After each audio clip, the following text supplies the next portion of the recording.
self-help groups. We will enable these groups to reach the next stage of economic empowerment through formation of large producer enterprises or collectives, with each having several thousand members and managed professionally. They will be helped with raw materials supply and for better design, quality, branding, and marketing of their products. Through supporting these policies, they will be enabled to scale up their operations to serve the large consumer markets, as has been the case with the several startups growing into unicorns. PM Vishwakarma Kaushal Samman, PM Vikas. For centuries, traditional artisans who work with their hands using tools have brought renown for India. They're generally referred to as Vishwakarma. The art and the handicraft created by them represents the true spirit of Atmanirbhar Bharat. For the first time, a package of assistance for them has been conceptualized. The new scheme will enable them to improve the quality, scale, and reach of their products, integrating them with the MSME value chain. The components of the scheme will include not only financial support, but also access to advanced skill training, knowledge of modern digital techniques, and efficient green technologies, brand promotion, linkage with local and global markets, digital payments, and social security. This will greatly benefit the scheduled castes, scheduled tribes, OBCs, women, and people belonging to the weaker sections. Tourism.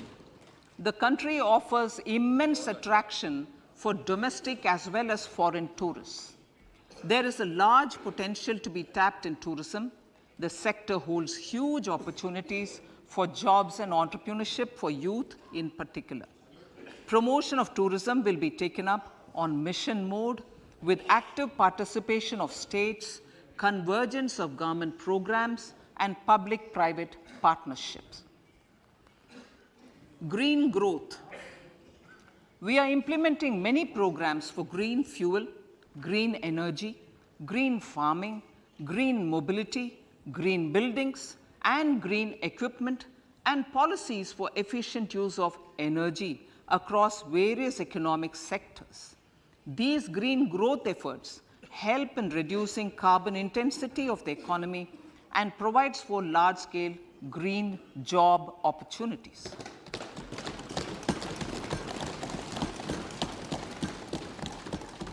Priorities of this budget. The budget adopts the following 7 priorities. They complement each other and act as the Saptarishi guiding us through the Amritkal. Inclusive development, reaching the last mile, infrastructure and investment, unleashing the potential, green growth, youth power, and financial sector. I now speak on the priority number 1, inclusive development. The government's philosophy of Sabka Saath, Sabka Vikas has facilitated inclusive development covering in specific farmers, women, youth, OBCs, scheduled castes, scheduled tribes, Divyangjan, and economically weaker sections, and overall priority for the underprivileged, Vanchiton ko Variyata.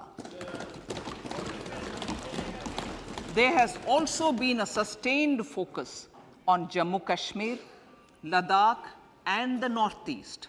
This budget builds on those efforts. Digital public infrastructure for agriculture.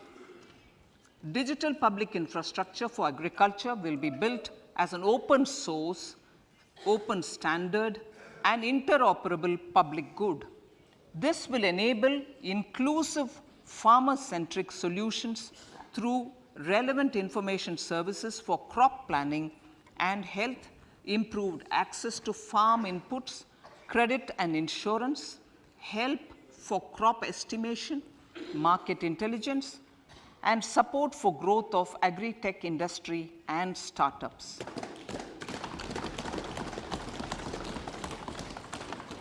An agriculture accelerator fund. An agriculture accelerator fund will be set up to encourage agri-startups by young entrepreneurs in rural areas. The fund will aim at bringing innovative and affordable solutions for challenges faced by farmers. It will also bring in modern technologies to transform agricultural practices, increase productivity and profitability. To enhance the productivity of extra long staple cotton, we will adopt a cluster-based and value chain approach through public-private partnerships. This will mean collaboration between farmers, state, and industry for input supplies, extension services, and market linkages.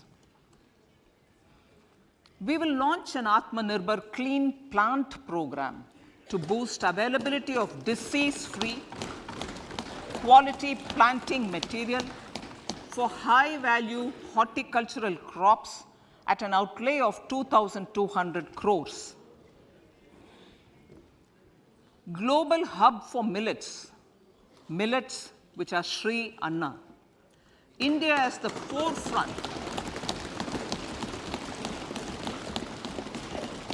India is at the forefront of popularizing millets, whose consumption furthers nutrition, food security, and welfare of farmers, said the Honorable Prime Minister. We are the largest producer and second largest exporter of Sri Anna in the world. We grow several types of Sri Anna, such as Sri Anna Jowar, Sri Anna Ragi, Sri Anna Bajra, Sri Anna Kutu, Ramdana, Kangni, Kutni, Kutki, Kodo, China, and Sama.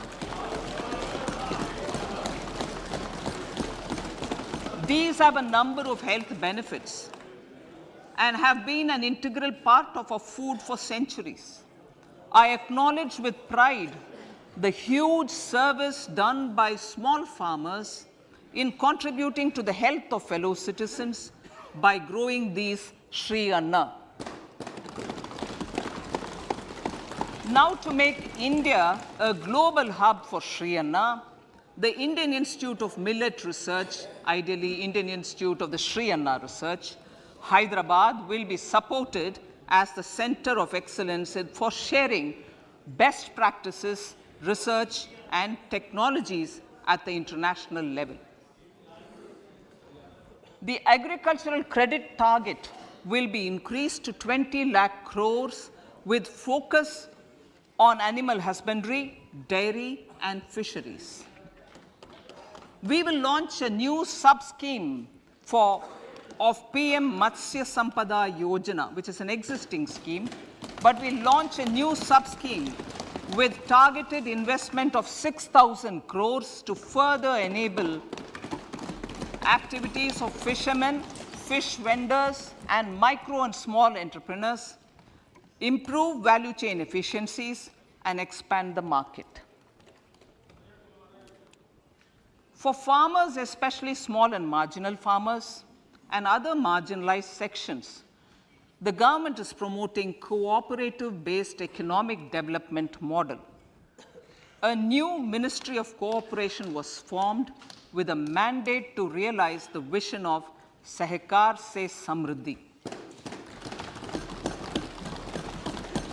To realize this vision, the government has already initiated computerization of 63,000 primary agricultural credit societies with an investment of 2,516 crores.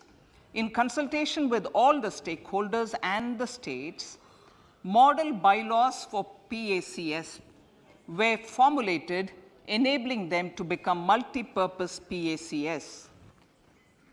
A national cooperative database is being prepared for countrywide mapping of cooperative societies. With this backdrop, we will implement a plan to set up massive decentralized storage capacity.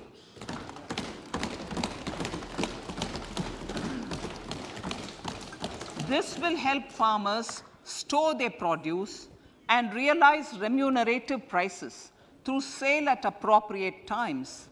The government will also facilitate setting up of a large number of multipurpose cooperative societies, primary fisheries societies, and dairy cooperative societies in uncovered panchayat and villages in the next 5 years.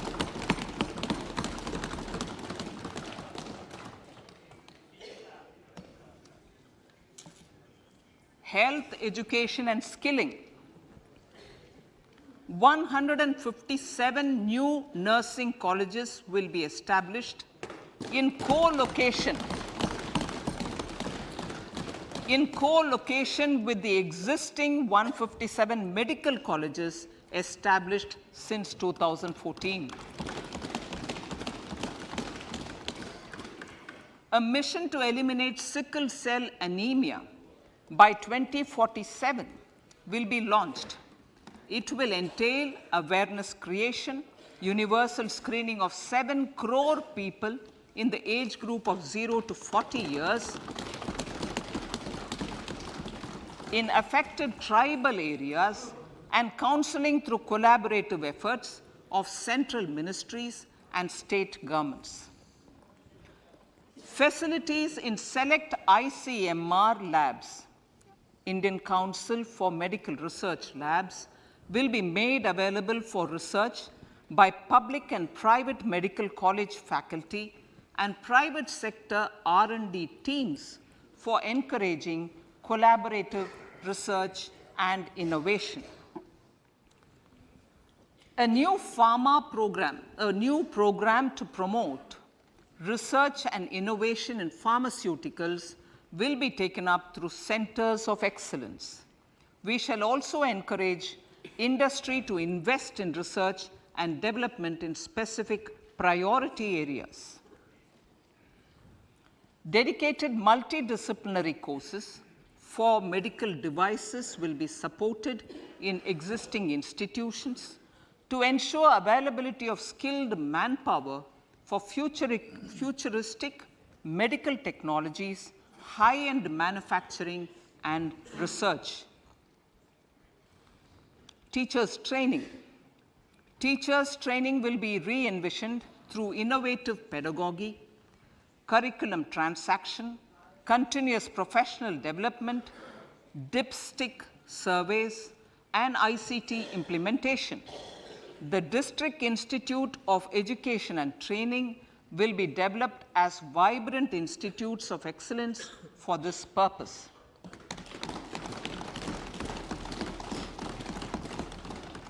National Digital Library for Children and Adolescents.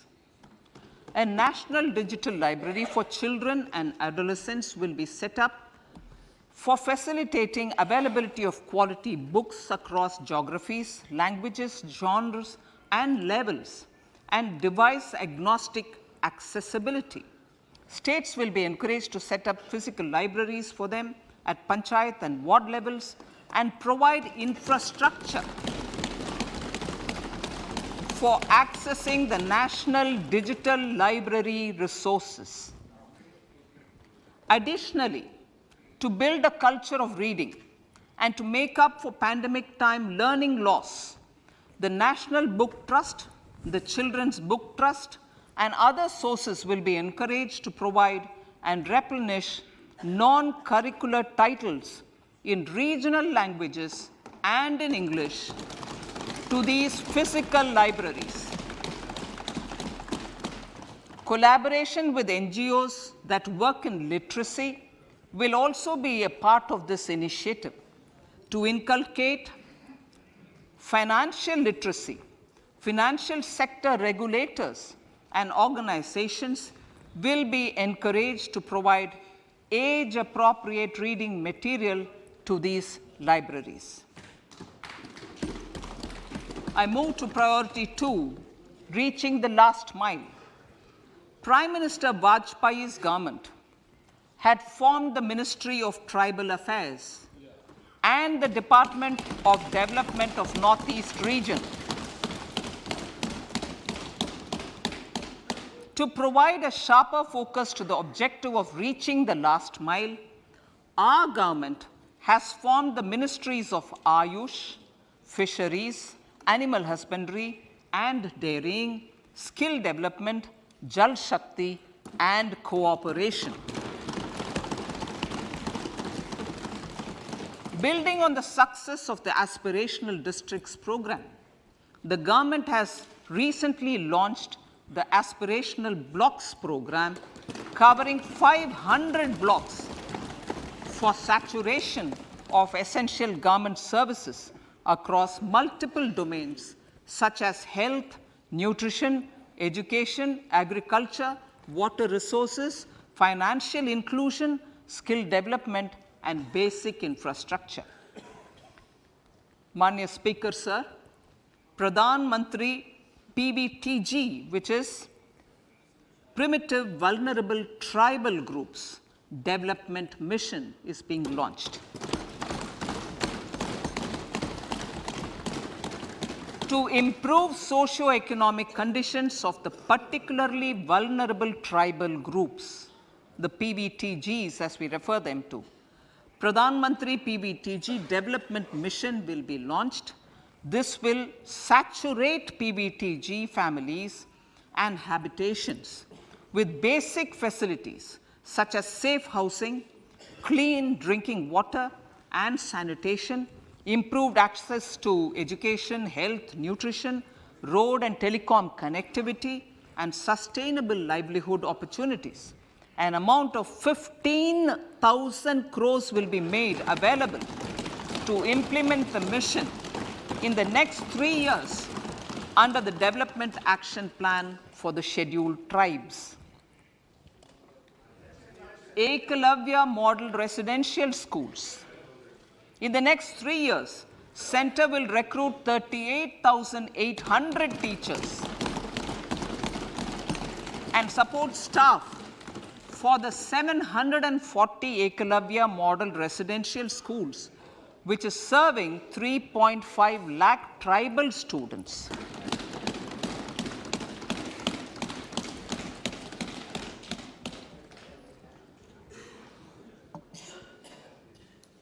In the drought-prone central regions of Karnataka, central assistance of 5,300 crore will be given to Upper Bhadra project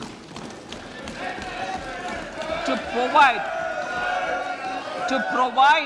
sustainable micro irrigation and filling up of surface tanks for drinking water. PM Awas Yojana. The outlay for PM Awas Yojana is being enhanced by 66% to over 79,000 crores. Bharat Shared Repository of Inscriptions will be set up in a digital epigraphy museum with digitization of 1 lakh ancient inscriptions in the first stage. Support for poor prisoners. For poor persons who are in prisons and unable to afford the penalty or the bail amount, required financial support will be provided. Priority number 3, infrastructure and investment.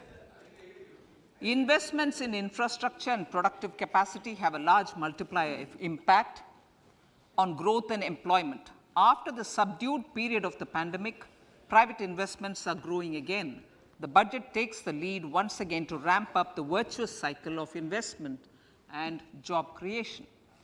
Honorable Speaker, sir, the capital investment outlay is being increased steeply for the 3rd year in a row by 33% to 10 lakh crores, which would be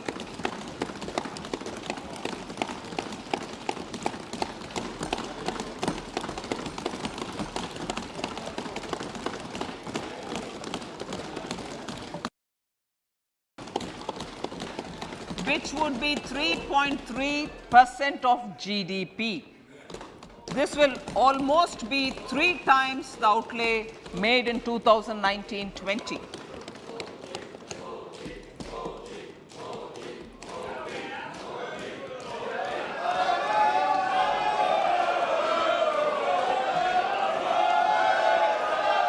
This substantial increase in recent years is central to the government's efforts to enhance growth potential and job creation, crowd in private investments, and provide a cushion against global headwinds. The direct capital investment by the center is complemented by the provision made for creation of capital assets through grants and aids to state. The effective capital expenditure of the center is budgeted at 13.7 lakh crore rupees, which will be 4.5% of GDP. Support to state governments for capital investment. I have decided to continue the 50-year interest-free loan to state governments for 1 more year to spur investment in infrastructure and to incentivize them for complementary policies actions with a significantly enhanced outlay of 1.3 lakh crores. The newly established Infrastructure Finance Secretariat will assist all stakeholders for more private investment in infrastructure, including railways, roads, urban infrastructure, and power, which are predominantly depend on public resources. The harmonized master list of infrastructure will be reviewed by an expert committee for recommending the classification and financing framework suitable for Amrit Kal. A capital outlay, I'm talking about railways now, sir, Honorable Speaker, railways. A capital outlay of 2.40 lakh crores has been provided for the railways. This is the highest ever outlay this highest ever outlay is about 9 times the outlay made in 2013-14. 100 critical transport infrastructure projects for last and first mile connectivity for ports, coal, steel, fertilizer, and food grain sectors have been identified. They will be taken up on priority with investment of 75,000 crores, including 15,000 crore from private sources.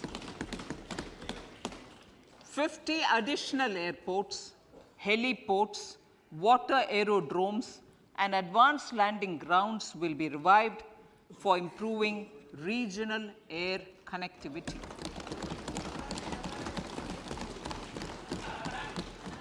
Sustainable cities for tomorrow.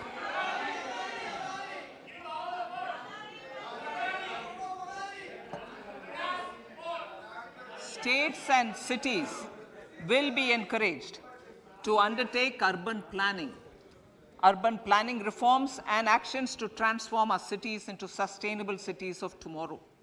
This means efficient use of land resources, adequate resources for urban infrastructure, transit-oriented development, enhanced availability and affordability of urban land, and opportunities for all.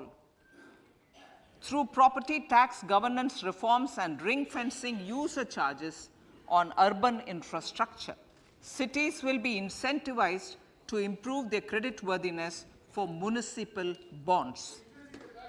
Like the RIDF, an urban infrastructure development fund will be established through use of priority sector lending shortfall. This will be managed by the National Housing Bank and will be used by public agencies to create urban infrastructure in Tier 2 and Tier 3 cities. States will be encouraged to leverage resources from the grants of the 15th Finance Commission as well as existing schemes to adopt appropriate user charges while accessing the UIDF. We expect to make available to make available 10,000 crore rupees per annum for this purpose. All cities and towns will be enabled for 100% mechanical desludging of septic tanks and sewers to transition from manhole to machine hole mode.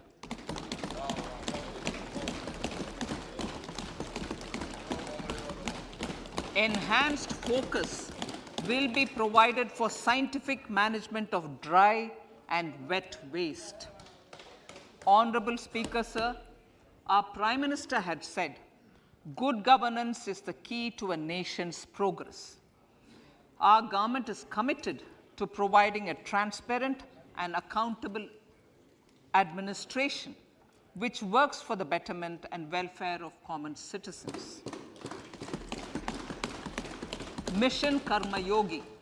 Under Mission Karma Yogi, center, states and the union territories are making and implementing capacity building plans for civil servants. The government has also launched an integrated online training platform, I Got Karma Yogi, to provide continuous learning opportunities for lakhs of government employees to upgrade their skills and facilitate people-centric approach. Sir, for enhancing ease of doing business, more than 39,000 compliances have been reduced and more than 3,400 legal provisions have been decriminalized. For furthering the trust-based governance, we have introduced the Jan Vishwas Bill to amend 42 central acts. This budget proposes a series of measures to unleash the potential of our economy. Centers of Excellence for Artificial Intelligence. For realizing the vision of Make AI in India and Make AI Work for India, 3 centers of excellence for artificial intelligence will be set up in top educational institutions. Leading industry players will partner in conducting interdisciplinary research, develop cutting-edge applications, and scalable problem solutions in the areas of agriculture, health, and sustainable cities. This will galvanize an effective AI ecosystem and nurture quality human resources in the field. National Data Governance Policy. To unleash innovation and research by startups and academia, a national data governance policy will be brought out. This will enable access to anonymized data. The KYC process will be simplified, adopting a risk-based instead of one-size-fits-all approach. The financial sector regulators will also be encouraged to have a KYC system fully amenable to meet the needs of digital India. One-stop solution for identity and address updating. A one-stop solution for reconciliation and updating of identity and address of individuals maintained by various government agencies, regulators, and regulated entities will be established using DigiLocker service and Aadhaar as foundational identity. Speaker, sir, common business identifier.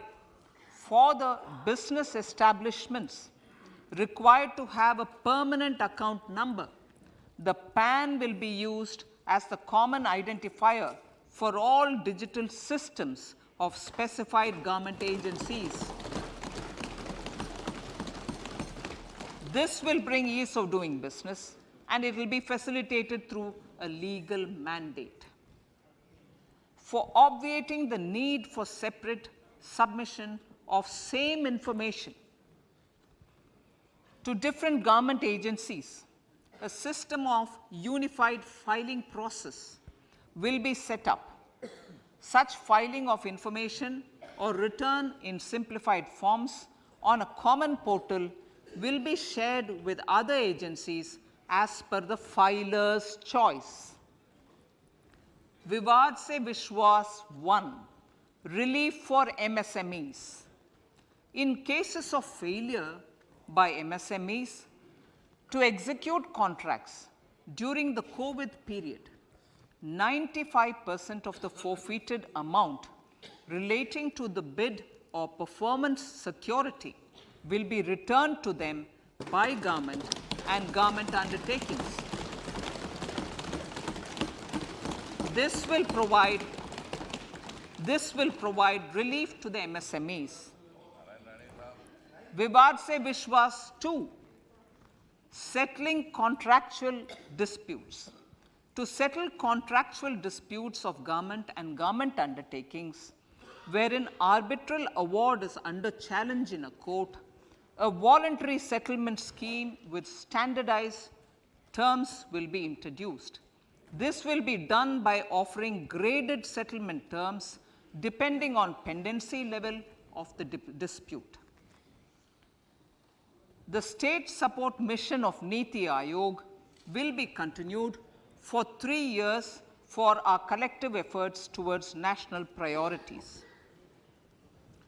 Result-based financing. To better allocate scarce resources for competing development needs, the financing of select schemes will be changed on a pilot basis from input-based to result-based. E-courts. For efficient administration of justice, phase 3 of e-courts projects phase 3 of the e-courts project will be launched with an outlay of 7,000 crores. Fintech services in India have been facilitated by our digital public infrastructure, including Aadhaar, PM Jan Dhan Yojana, Video, KYC, India Stack, and UPI.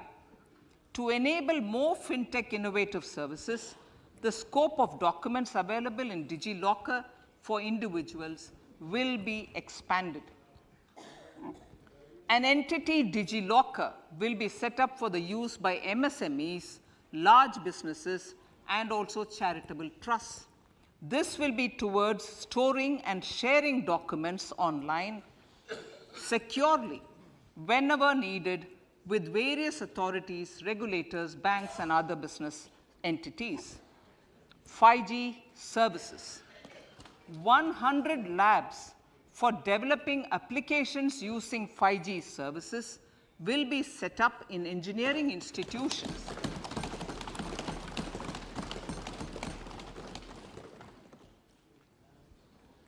To realize a new range of opportunities, business models, and employment potential. The labs will cover, among others, applications such as smart classrooms, precision farming, intelligent transport systems, and healthcare applications. Lab-grown diamonds.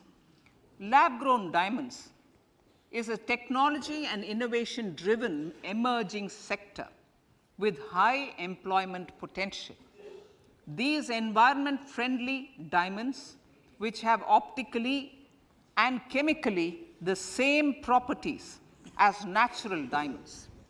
To encourage indigenous production of LGD, lab-grown diamond seeds and machines, and to reduce import dependency, a research and development grant will be provided to one of the IITs for 5 years. To reduce the cost of production, a proposal to review the custom duty on LGD seeds will be indicated in Part B of the speech. I come to the fifth priority, Honorable Speaker, sir, green growth.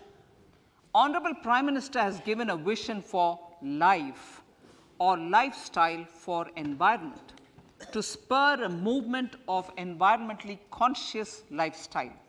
India is moving forward firmly for the Panchamrit, the net zero carbon emission by 2070 to usher in green industrial and economic transition.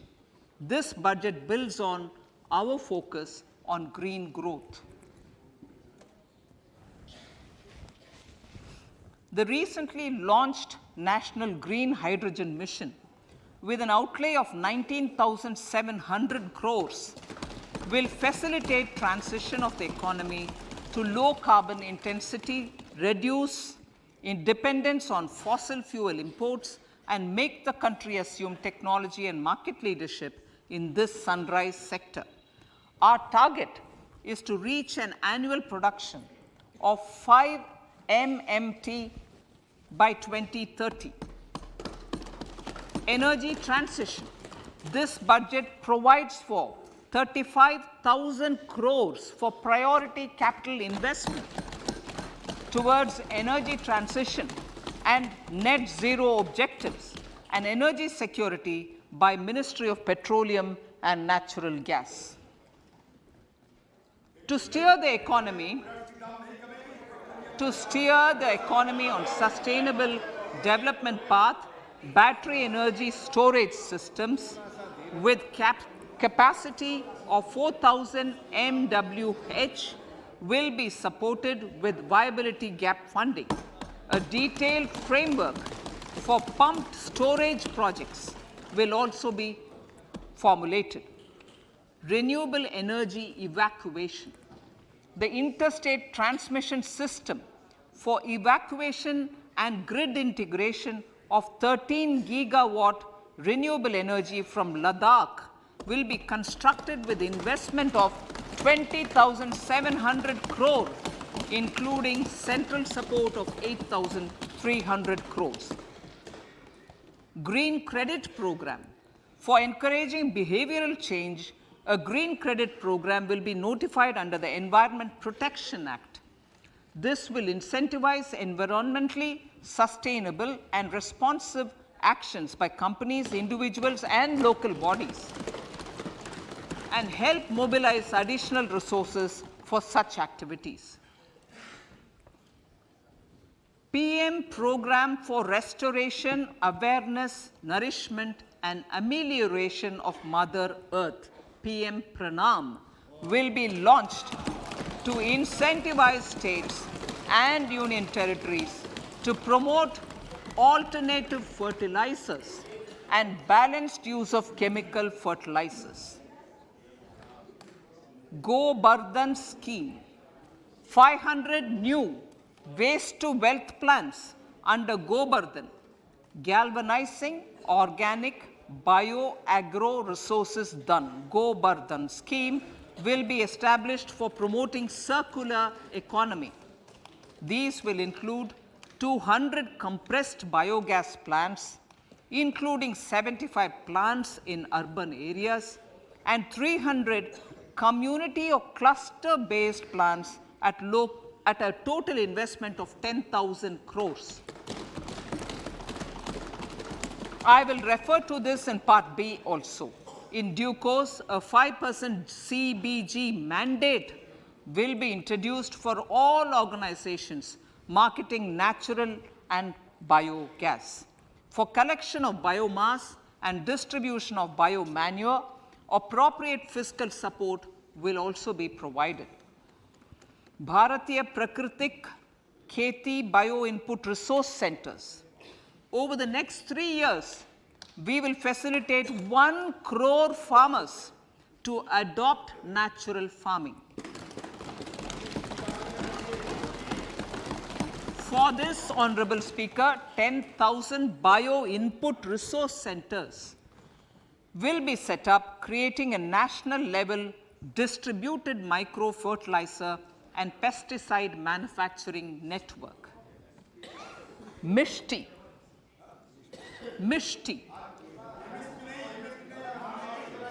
Building on India's success in afforestation, mangrove initiative for shoreline habitats and tangible incomes, Mishti, will be taken up for mangrove plantation along the coastline and on salt pan lands wherever feasible through convergence between Manrega, Campa Fund and other sources. Amrit Dharohar. Wetlands are vital ecosystems which sustain biological diversity. In his latest Mann Ki Baat, the Prime Minister said, now, I quote, now the total number of Ramsar sites in our country has increased to 75, whereas before 2014, there were only 26, unquote. Local communities have always been at the forefront of conservation efforts. The government will promote their unique conservation values through Amrit Dharohar, a scheme that will be implemented over the next 3 years to encourage optimal use of wetlands and enhance biodiversity, carbon stock, ecotourism opportunities, and income generation for local communities.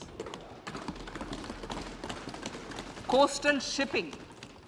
Coastal shipping will be promoted as the energy efficient and lower cost mode of transport, both for passengers and freight, through PPP mode with viability gap funding. Vehicle replacement. Vehicle replacement is an important continuing policy, replacing the old political, I know, replacing, absolutely, thank you. Replacing old polluting vehicles, may be applicable, right? Replacing old polluting vehicles is an important part of greening our economy. In furtherance of the vehicle scrapping policy mentioned in Budget 21-22, I have allocated adequate funds to scrap old vehicles of the central government. States will also be supported in replacing old vehicles and old state ambulances. Honorable Speaker, sir, I move to priority 6, youth power. To empower our youth and help the Amrit PD realize their dreams, we have formulated the national education policy, which is very wide in its scope, but one of the things is also to focus on skilling, adopted economic policies that facilitate job creation at scale and have supported business opportunities. Pradhan Mantri Kaushal Vikas Yojana. Pradhan Mantri Kaushal Vikas Yojana 4.0 will be launched to skill lakhs of youth within the next 3 years. On-job training, industry partnership, and alignment of courses with needs of industry will be emphasized. The scheme will also cover new age courses for Industry 4.0 like coding, AI, robotics, mechatronics, IoT, 3D printing, drones, and other soft skills. To skill youth for international opportunities, 30 Skill India international centers will be set up across different states. The digital ecosystem for skilling will be further expanded with the launch of a unified platform for enabling demand-based formal skilling, linking with employers including MSMEs, and facilitating access to entrepreneurship schemes. To provide stipend support to 47 lakh youths in 3 years, direct benefit transfer under a pan-India national apprenticeship promotion scheme will be rolled out. Tourism. Honorable Speaker, sir, with an integrated and innovative approach, at least 50 destinations will be selected through challenge mode. In addition to aspects such as physical connectivity, virtual connectivity, tourist guides, high standards for food streets and tourist security. All the relevant aspects would be made available on an app to enhance tourist experience. Every destination would be developed as a complete package. The focus of development of tourism would be on domestic as well as foreign tourists.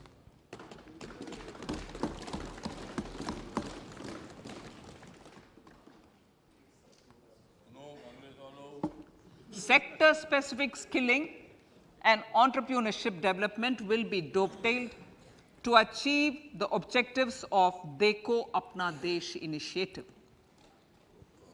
This was launched as an appeal by the Honorable Prime Minister to the middle class to prefer domestic tourism over international tourism. The integrated development of theme-based tourist circuits, the Swadesh Darshan scheme, was also launched. Under the Vibrant Villages program, tourism infrastructure and amenities will be facilitated in border villages. Unity Mall. States will be encouraged to set up a Unity Mall in their state capital or most prominent tourism center or the financial capital for promotion and sale of their one district, one product and GI products and other handicraft products, and for providing space for such products of all other states as well. Sir, priority number 7, financial sector. Our reforms in the financial sector and innovative use of technology have led to financial inclusion at scale, better and faster service delivery, ease of access to credit, and participation in financial markets. This budget proposes to further these measures.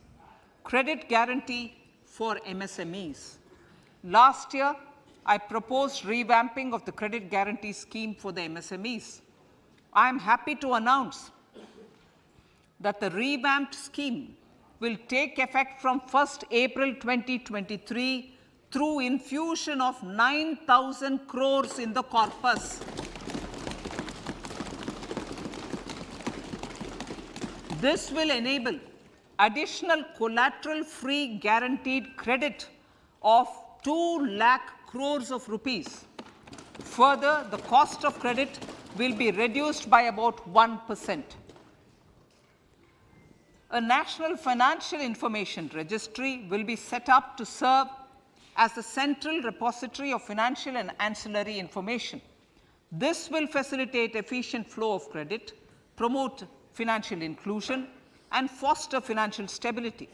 A new legislative framework will govern this credit public infrastructure and will be designed in consultation with the RBI.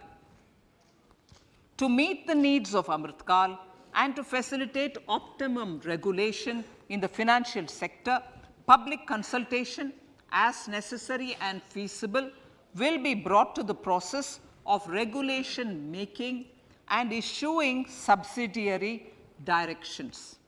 To simplify, to ease, and to reduce cost of compliance, financial sector regulators will be requested to carry out a comprehensive review of existing regulations. For this, they will consider suggestions from public and regulated entities. Time limits to decide the application under various regulations will also be laid down. Honorable Speaker, sir, to enhance business activities in GIFT IFSC, the following measures will be taken. Delegating powers under the SEZ Act to the IFSCA to avoid dual regulation. Setting up a single window IT system for registration and approval of IFSCA, SEZ authorities, GSTN, RBI, SEBI, and IRDAI. Permitting acquisition financing by IFSC banking units of foreign banks. Establishing a subsidiary of Exim Bank for trade refinancing. Amending IFSCA Act for statutory provisions for arbitration ancillary services, and avoiding dual regulation under the SEZ Act, and recognizing offshore derivative instruments as valid contracts. Honorable Speaker, sir, data embassy. For countries looking for digital continuity solutions, we will facilitate setting up of their data embassies in GIFT IFSC.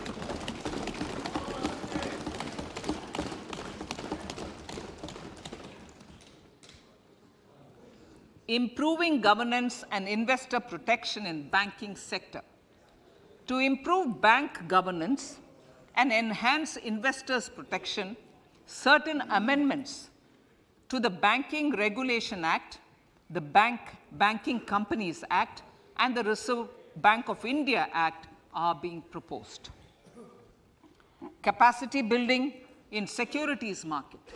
Honorable Speaker, sir, to build capacity of functionaries and professionals in the securities market, SEBI will be empowered to develop, regulate, maintain, and enforce norms and standards for education in the National Institute of Securities Markets and to recognize award of degrees, diplomas, and certificates.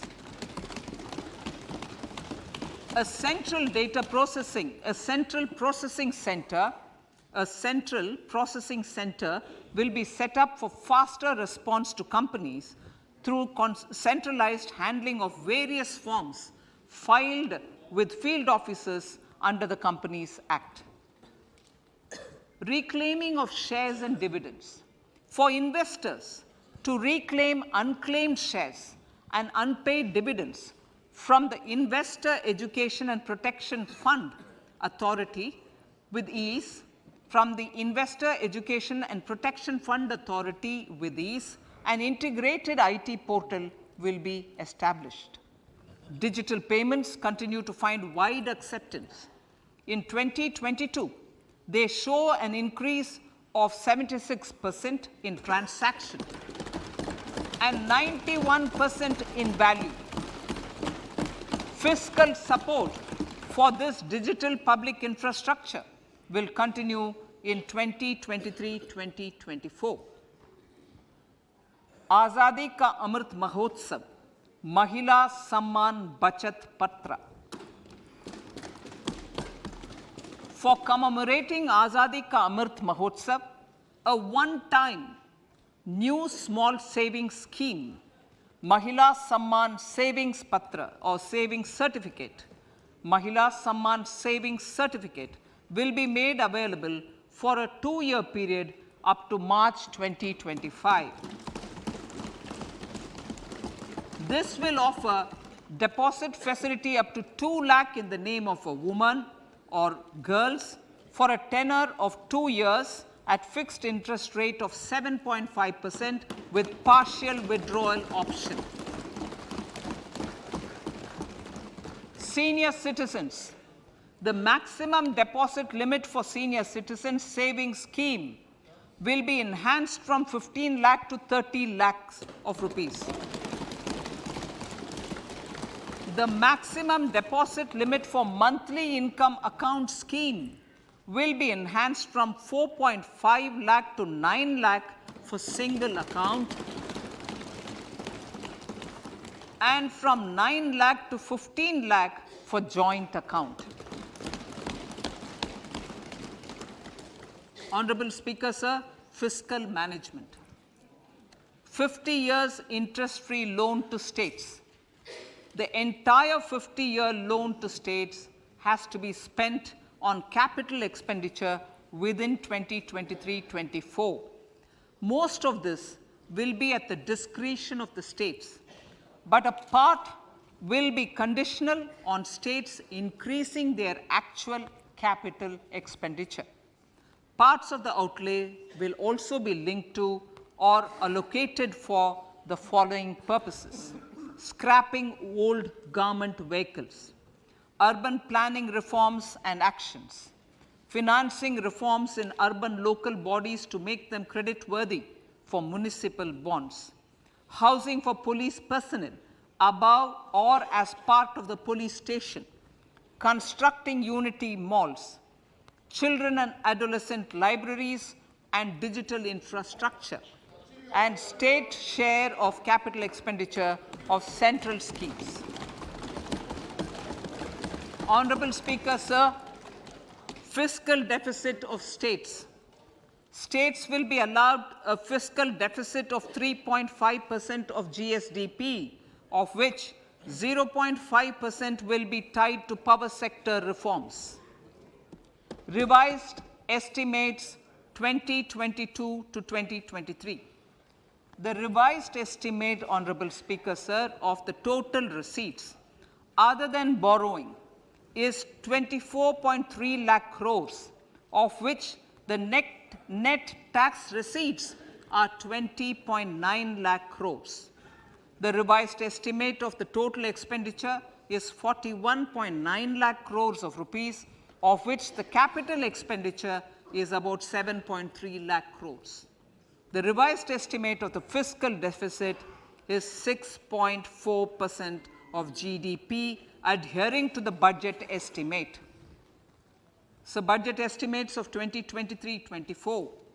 Coming to 2023-24, the total receipts other than borrowings and the total expenditure are estimated at 27.2 lakh crores and 45 lakh crores respectively. The net tax receipts are estimated at 23.3 lakh crores. The fiscal deficit is estimated to be 5.9% of the GDP.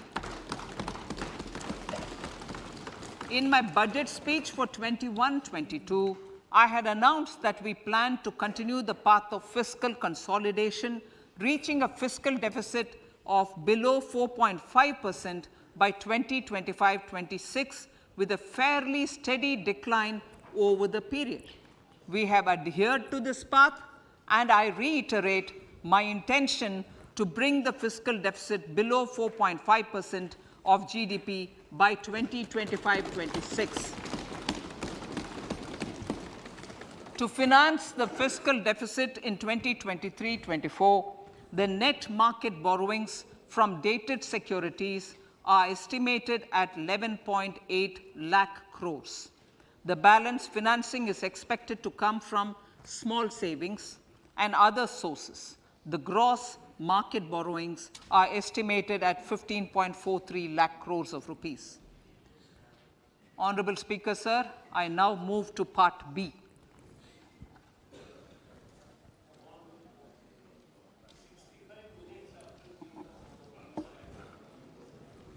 Indirect taxes.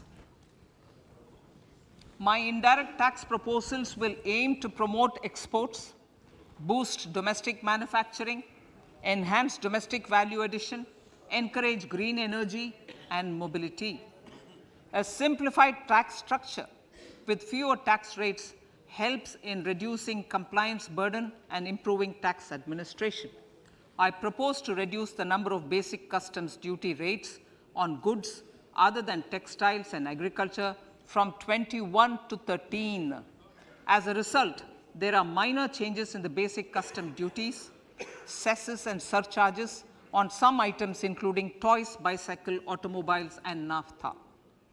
Green mobility.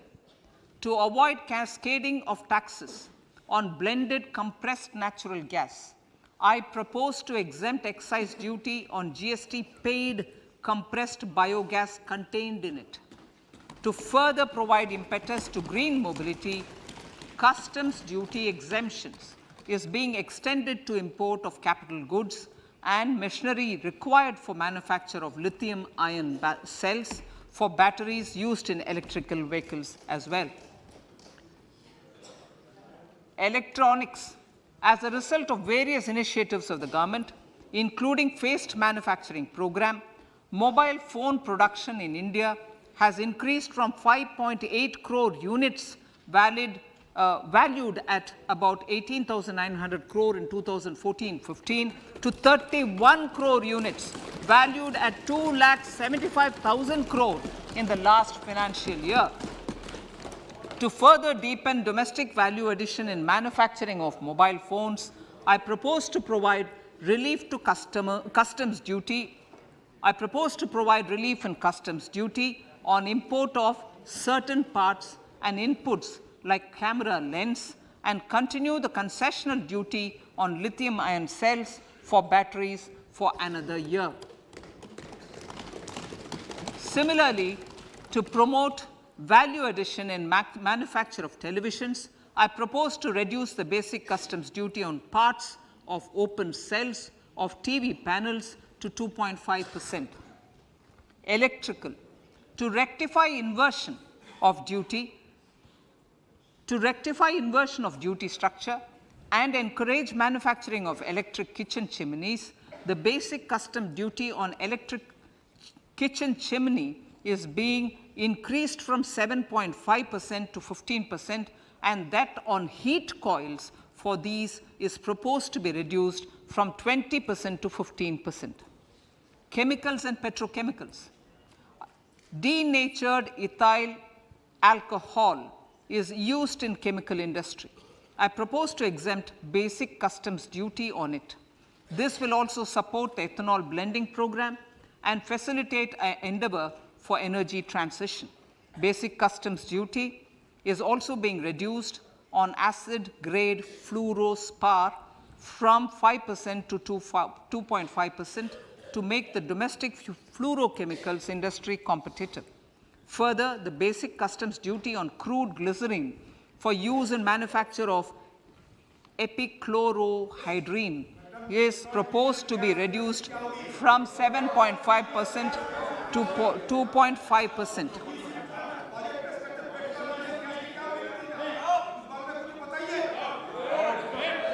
Marine products.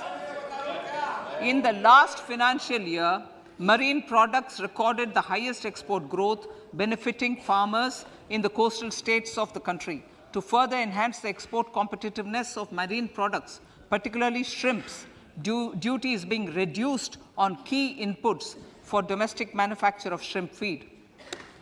India is a global leader, as I said in Part A, in cutting and polishing of natural diamonds, contributing about 3/4 of the global turnover by value. With the depletion of deposits of natural diamonds, the industry is moving towards lab-grown diamonds, and it holds huge promise. To seize this opportunity, I propose to reduce the basic customs duty on seeds used in their manufacture. Customs duties on door or doré and bars of gold and platinum were increased earlier this fiscal. I propose to increase the duties on articles made therefrom to enhance the duty differential. I also propose to increase the import duty on silver doors, bars, and articles to align them with that on gold and platinum. To facilitate availability of raw materials for the steel sector, exemptions from basic custom duty on raw materials for manufacture of CRGO steel, ferrous scrap, and nickel cathode is being continued. Similarly, the concessional BCD of 2.5% on copper scrap is also being continued to ensure the availability of raw materials for secondary copper producers who are mainly in the MSME sectors. Compounded rubber. The basic custom duty rate on compounded rubber is being increased from 10% to 25% or 30 kg, whichever is lower, at par with that of natural rubber other than latex, to curb circumvention of duty. Cigarettes.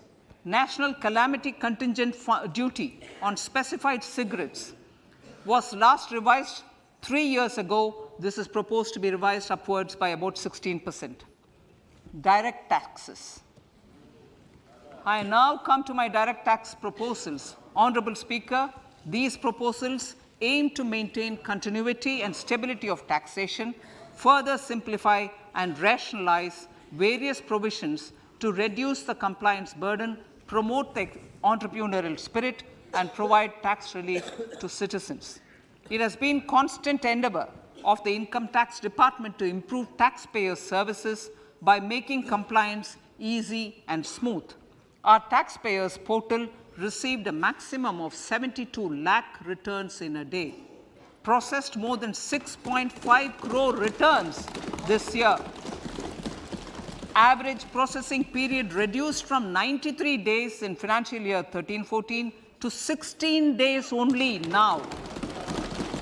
And 45% of the returns were processed within 24 hours.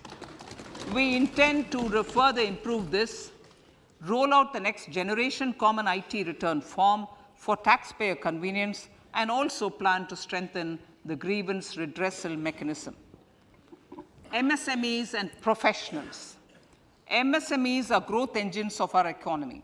Micro enterprises with turnover up to 2 crore of rupees and certain professionals with turnover of up to 50 lakh rupees can avail the benefit of presumptive taxation. I propose to provide enhanced limits of 3 crore and 75 lakh respectively to the taxpayers whose cash receipts are no more than 5%. Whose cash receipts are no more than 5%. Moreover, to support MSMEs in timely receipt of payments, I propose to allow deduction for expenditure incurred on payments made to them only when payment is actually made. Cooperation. Cooperation is a value to be cherished. In realizing our Prime Minister's goal for Sehkar Se Samriddhi and his resolve to connect the spirit of cooperation with the spirit of Amrit Kal, in addition to the measures proposed in Part A, I have a slew of proposals for the cooperation sector. First, new cooperatives that commence manufacturing activities till 2024, 31st March, shall get the benefit of a lower tax rate of 15%, as is presently available to new manufacturing companies. Secondly, I propose to provide an opportunity to sugar cooperatives to claim payments made to sugarcane farmers for the period prior to the assessment year 2016-17 as expenditure. This is expected to 1,000 crores. A higher limit of 2 lakh per member for cash deposits to loans in cash by primary agricultural cooperative societies and primary cooperative agriculture and rural development banks. I repeat that.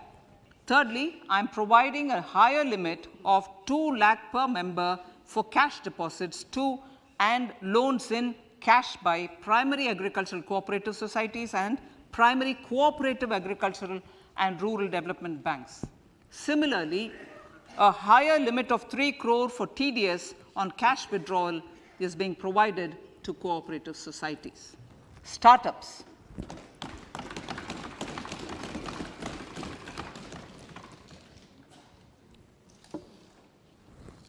Entrepreneurship is vital for a country's economic development. We have taken a number of measures for startups and they have borne results. India is now the third largest ecosystem for startups globally and ranks second in innovation quality among middle-income countries. I propose to extend the date of incorporation for income tax benefits to startups from 31/3/2023 to 31/3/2024. I further propose to provide the benefit of carry forward of losses on change of shareholding of startups from 7 years of incorporation to 10 years.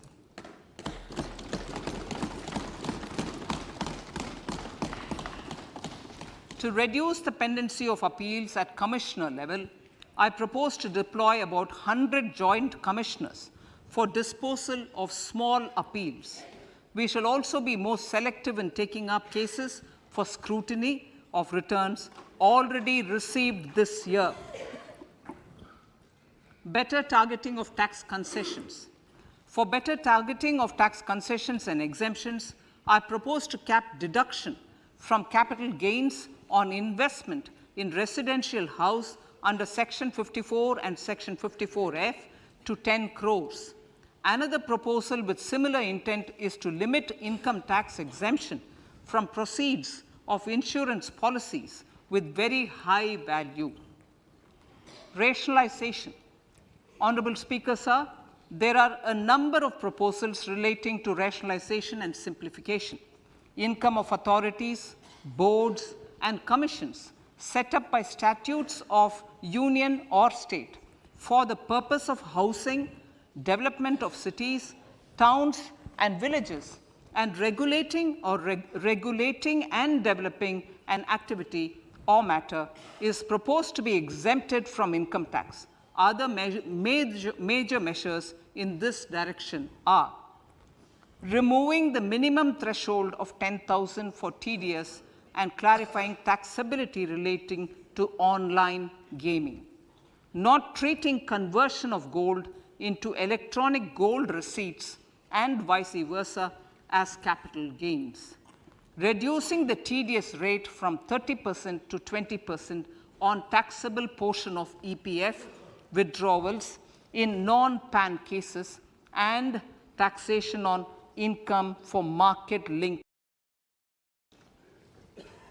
Other major proposals in the finance bill relate to the following: extension of period of tax benefits to funds relocating to IFSC, GIFT City till 31/3/2025, decriminalization under Section 276A of the Income Tax Act, allowing carry forward of losses on strategic disinvestment, including that of IDBI Bank, and providing EEE status to Agniveer Fund. Personal income tax.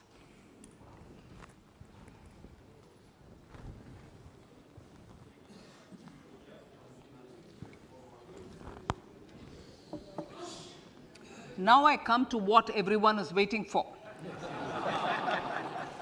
Personal income tax. I have 5 major announcements to make in this regard. These primarily benefit our hard-working middle class. The first one concerns rebate. Currently, those with income up to 5 lakh do not pay any income tax in both old and new regimes.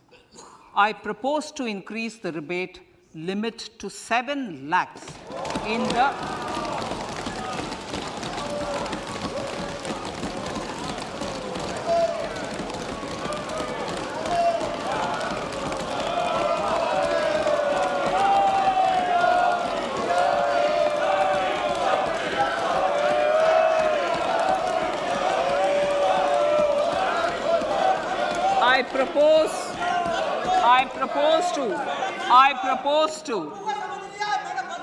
I propose to increase the rebate limit to 7 lakh in the new tax regime.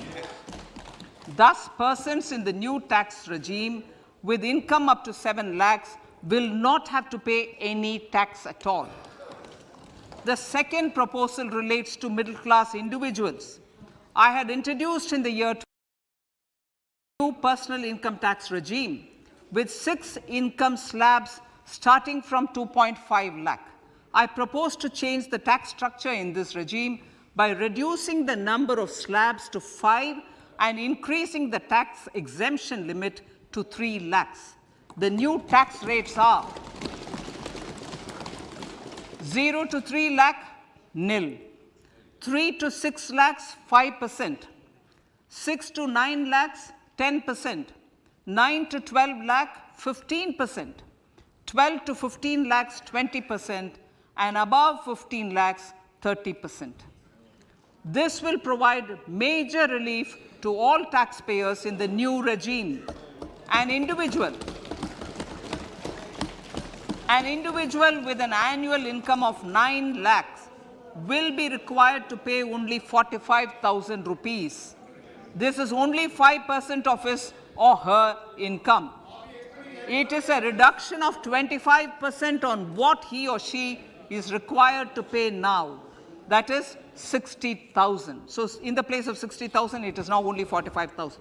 Similarly, an individual with an income of 15 lakh rupees would be required to pay only 1.5 lakh or 10% of his income or her income a reduction of 20% from the existing liability of 1,87,500 rupees.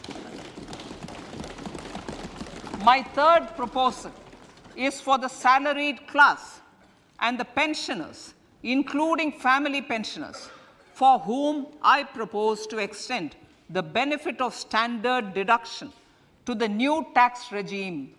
Each salaried person with an income of 15.5 lakh rupees or more will thus stand to benefit by 52,500 rupees. My fourth announcement in personal income tax is regarding the highest tax rate, which in our country is 42.74%. This is among the highest in the world. I propose to reduce the highest surcharge. Rate from 37% to 25% in the new tax regime.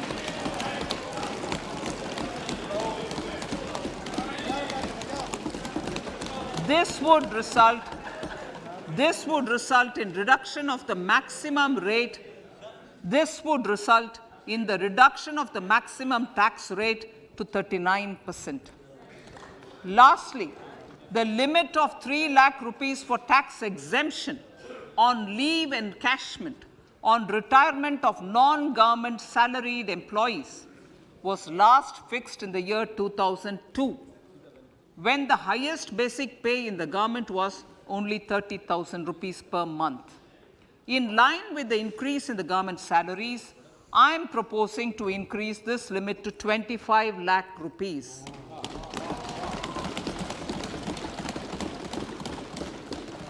We are also making the new income tax regime as the default tax regime.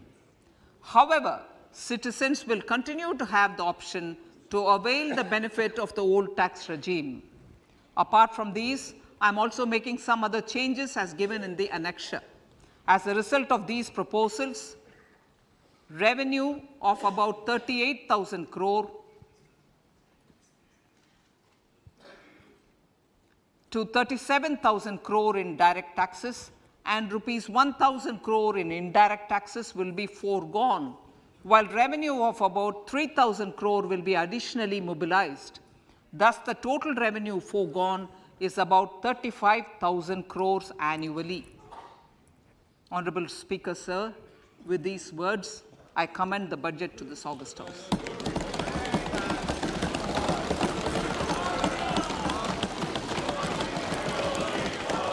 One hour, 25 minutes. Item number 1, माननीय item number 2, Shrimati Nirmala Sitharaman ji. Sir, with your permission, I lay on the table of the following statements under Section 3(1) of the Fiscal Responsibility Budget Management Act 2003, 1. Medium-term fiscal policy cum fiscal policy strategy statement and macroeconomic framework statement.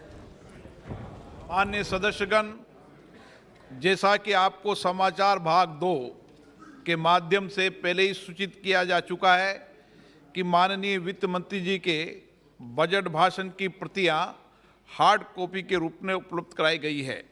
आप budget भाषण की अपनी अपनी प्रति प्रकाशन पलक से ले लें. आपको ये भी सूचित किया. लहलहाती फसल, भरे पूरे खेत खलिहान, हर किसान का बस यही अरमान. लेकिन कभी बारिश, कभी बिजली, कभी ओला, कभी सूखा. भैया खेती में तो जोखम रहता ही है, अब क्या करें? अब प्रकृति का कोनो उपाय है का? प्रकृति का तो नहीं, मगर नुकसान का उपाय है. अच्छा? हाँ, AIC से फसल बीमा. फसल बीमा? मतलब मामूली सा प्रीमियम दो और बड़ी चिंता से मुक्त.